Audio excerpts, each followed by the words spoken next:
நண்பர்கள் அனைவருக்கும் வணக்கம். Welcome to our channel miracles of nature. இன்றைக்கி நம்ம வந்து பார்த்திங்க அப்படின்னா மாமல்லபுரத்தில் இருக்கிற வெண்ணெய் உருண்டை அதை பற்றி பார்க்கலாம். நம்ம இன்றைக்கி மாமல்லபுரம் வந்து விசிட் பண்ணியிருக்கோம். ஸோ அடுத்தடுத்த காணொலியில் அடுத்தடுத்த வீடியோ வந்து மாமல்லபுரத்தை பற்றி அதில் அங்கே இருக்கிற குடைவரை கோயில்கள் சிற்பங்களை பற்றி போடுறேன்.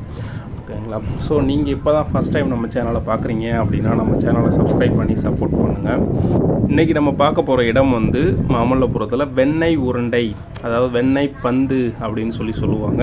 அப்படி இல்லை அப்படின்னா வான் இறைக்கல் அப்படின்னு சொல்லப்படுது. இந்த கல் வந்து பார்த்திங்க அப்படின்னா 6 மீட்டர் உயரமும் 5 மீட்டர் அகலமும் 250 டன் எடையும் வந்து கொண்டிருக்கு.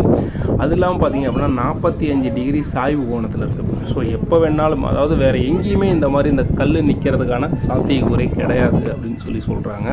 காரணம் என்ன அப்படின்னா 45 டிகிரி சாய்வு கோணத்தில் இருக்கிற 250 டன் கல் கீழே வந்து பார்த்திங்க அப்படின்னா ரொம்ப சின்னதாக ஒரு இது அடியில் உங்களுக்கு தெரியுதா? ஸோ இதுக்காகவே இதை சுற்றி நான் வந்தேன்.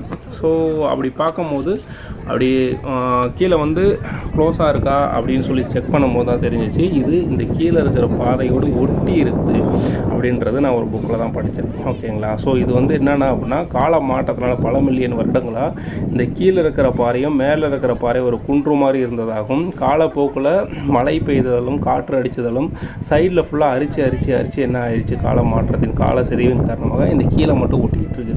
ஓகேங்களா? இந்த கீழே இருக்கிற பாறையும் மேலே இருக்கிற பாறையும் ஒன்றா இணைந்து தான் இருக்குது. ஸோ அதனால தான் இவ்வளோ பெரிய 250 டன் கொண்ட கல் வந்து இந்த பாறையின் மீது நிற்குது. இல்லைனா வந்து நிற்கவும் முடியாது. ஓகேங்களா?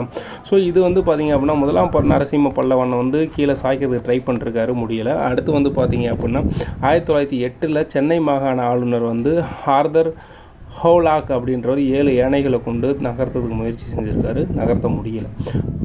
ஸோ இதன் காரணமாக தான் அந்த பெரிய பாறையின் கீழ் பிடிப்பு இருக்கிறதுனால தான் 250 டன் கொண்ட கல் கீழே விழலை. ஓகேங்களா? தேங்க்யூ ஃப்ரெண்ட்ஸ், பாய்.